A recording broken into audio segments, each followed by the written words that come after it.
Binigyang diin ng COMELEC na hindi papayagang kumandidato ang mga hindi nakapagparehistro noong May 11. Samantala, ang paghahain ng kandidatura nakatakda sa October 1 hanggang 8. Alamin yan sa report ni Paul Hernandez.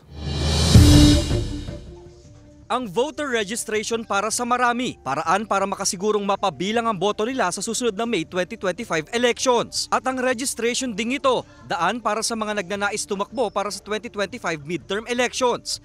Yun nga lang, kung hindi nakapagparehistro nitong May 11, hindi ka kwalipikadong kumandidato. Dapat kasing pasok sa one-year residency requirement ayon sa Commission on Elections o COMELEC. So prior to that, dapat you are registered on that locality where you plan to be an elected official. Meaning, you have been residing in that area for that certain period of time.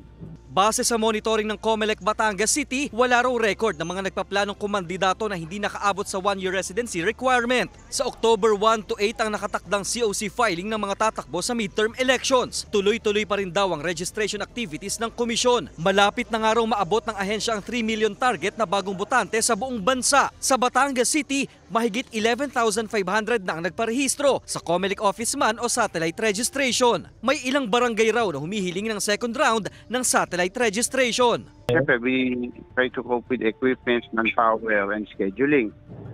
So we're trying our best to see paano, considering talagang Batangas City is biggest in terms of barangay, no? Pag-aaralan daw ito ng komisyon dahil kailangan pa rin nilang magsagawa ng registration para sa mga vulnerable sector.